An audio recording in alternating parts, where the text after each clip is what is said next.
Hi, I'm Brian Russell, and I want to talk about two practices of silence and solitude that can impact your life and help you to maximize this time of when we are really all finding ourselves in at least society imposed times of silence and solitude.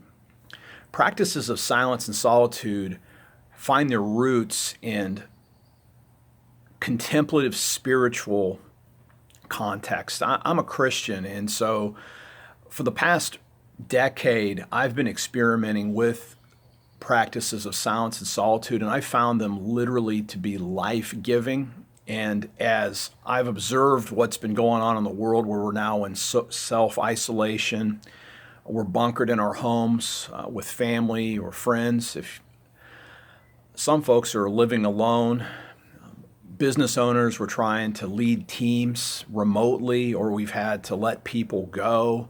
If you're a pastor, you're trying to get used to working things through screens. But all of this isolation puts us in significant periods each day when we're really alone. And that can be a really challenging context.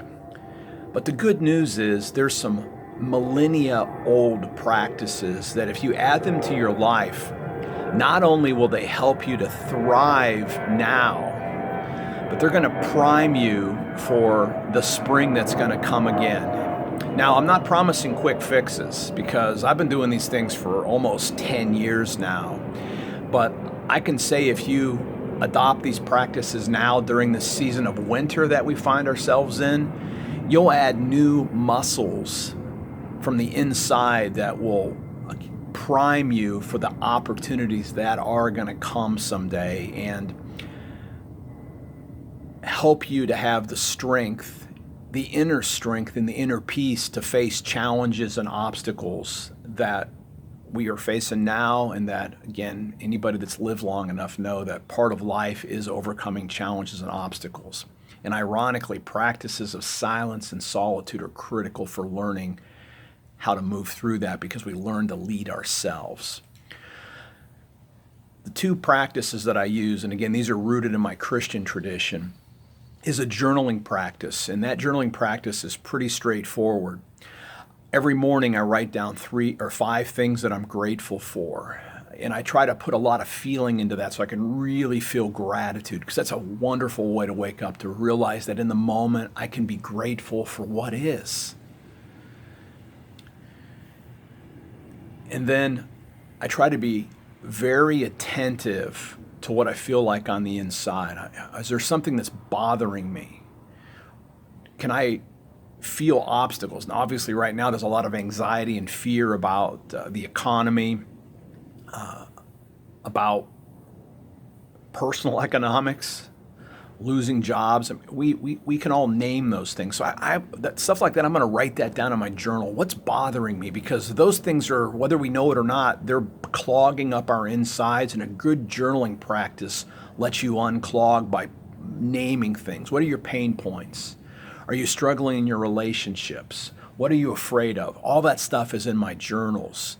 And slowly over the years, I've been able to unpack my insides. And when you create space on the inside, you grow in your capacity to lead others because you're learning to lead yourself.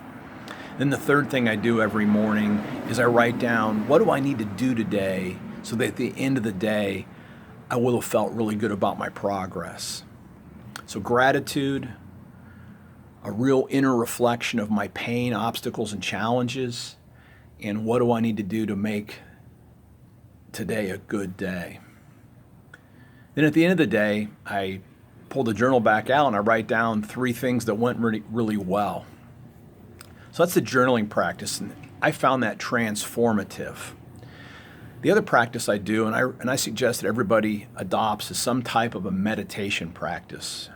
As a Christian, I do centering prayer, and a real quick primer on that, and you can do a Google search and find wonderful instructions, but a real easy way to do it is you just essentially, I do it for 20 minutes. I set a little timer.